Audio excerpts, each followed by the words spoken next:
encourager la lutte des Gilets jaunes. Ensemble, nous y arriverons. Le franc CFA, comme on l'a dit, c'est ce franc-là, cet argent-là, cette monnaie-là qui bloque l'Afrique. Je veux rappeler dans le détail parce que je ne vais pas être longtemps. Avec les accords du franc CFA, qu'est-ce qu'ils ont fait? La France a exigé dans le compte d'opération que les pays africains doivent verser la totalité de leurs transactions, de leur argent dans les comptes d'opération. Et la France prend cet argent-là, il paye la dette avec cet argent-là. La dette de la France, on paye ça avec l'argent africain. Il nous bloque les devises. Nous avons pourtant besoin des devises.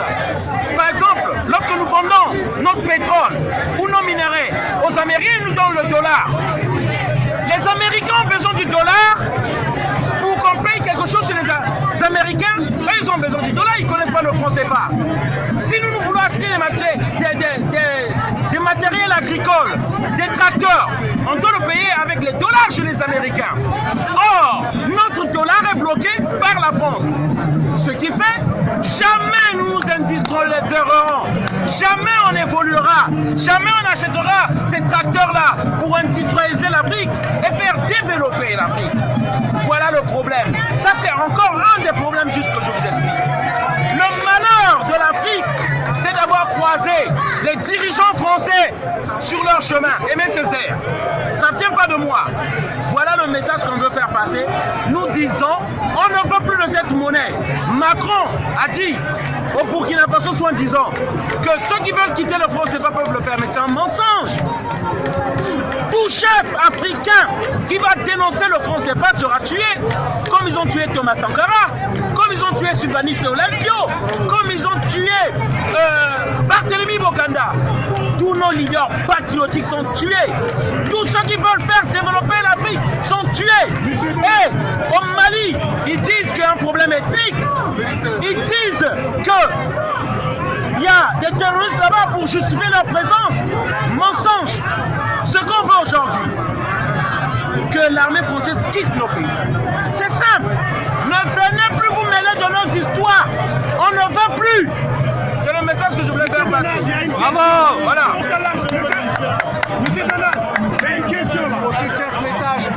Comme on le dit sur notre banderole, comme on le dit sur notre banderole, le franc CFA et l'euro, c'est le même combat. C'est des banques centrales indépendantes qui imposent la politique des marchés financiers, du consensus de Washington au peuple du monde entier. Je vais vous lire quelque chose de Modibo Keïta. Modibo Keïta en 1962. Dans quelques heures, mes amis, la République du Mali disposera de sa monnaie nationale, 1962, ayant seule désormais cours légal et pouvoir libératoire illimité sur l'étendue du territoire. Mes chers collègues, aussi loin que nous remontons dans le temps, l'histoire nous enseigne que le pouvoir politique s'accompagne toujours et nécessairement du pouvoir de battre monnaie, que le pouvoir monétaire est inséparable de la souveraineté nationale, qu'il en est le complément indispensable, l'attribut essentiel. Pouvoir politique et pouvoir monétaire ne sont donc à dire vrai que les aspects complémentaires d'une seule et même réalité, la souveraineté nationale. Voilà ce qu'on disait dans les pays africains en 1962. En 1962, on a perdu 45 ans. On voit le résultat aujourd'hui. Le FMI, la Banque mondiale ont joué la politique monétaire de ces pays africains qui sont parmi les plus pauvres de la planète.